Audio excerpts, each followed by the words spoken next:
Hi ನಮಸ್ತೆ ಎಲ್ಲರಿಗೂ. ಎಲ್ಲರೂ ಹೇಗಿದ್ದೀರಾ? ನಾನಿವತ್ತು ಮಾರ್ನಿಂಗು ಉಪ್ಪಿಟ್ಟು ಮಾಡಿದ್ದೆ ಟಿಫನ್ಗೆ ಅಂತೇಳಿ. ತುಂಬಾ ದಿನ ಆಗಿತ್ತು ಉಪ್ಪಿಟ್ಟು ಮಾಡಿ. ಉಪ್ಪಿಟ್ಟಂತೂ ಚೆನ್ನಾಗಾಗಿತ್ತು. ಹಾಗೆ ಮಕ್ಕಳು ಬಾಕ್ಸ್ಗೂ ಕೂಡ ಹಾಕ್ಬಿಟ್ಟು ಉಪ್ಪಿಟ್ಟೆಲ್ಲ ತಿಂದು ನೆಕ್ಸ್ಟು ಕಾಫಿ ಮಾಡ್ಕೊಂಡು ಕುಡ್ದದ್ದಾಯಿತು.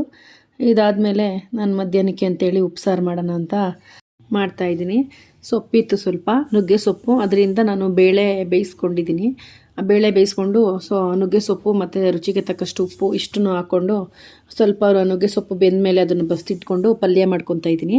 ಪಲ್ಯಕ್ಕೆ ಎಣ್ಣೆ, ಸಾಸಿವೆ, ಒಂದೆರಡು ಹಸಿರು ಮೆಣಸಿನ್ಕಾಯಿ, ಸ್ವಲ್ಪ ಒಂದು ಚಿಕ್ಕದಾಗಿ ಹಚ್ಚಿಟ್ಕೊಂಡಿರುವಂತಹ ಒಂದು ಈರುಳ್ಳಿ ಹಾಕ್ಕೊಂಡು ರುಚಿಗೆ ತಕ್ಕಷ್ಟು ಸ್ವಲ್ಪ ಉಪ್ಪು ಹಾಕ್ಕೊಂಡು ಇದನ್ನು ಚೆನ್ನಾಗಿ ಫ್ರೈ ಮಾಡ್ಕೋಬೇಕು.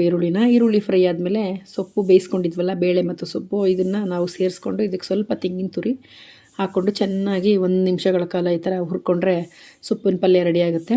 ಇವತ್ತು ಗುರುವಾರ ಅಂತ ಹೇಳಿ ನಾನು ಮೊಟ್ಟೆ ಹಾಕಲಿಲ್ಲ.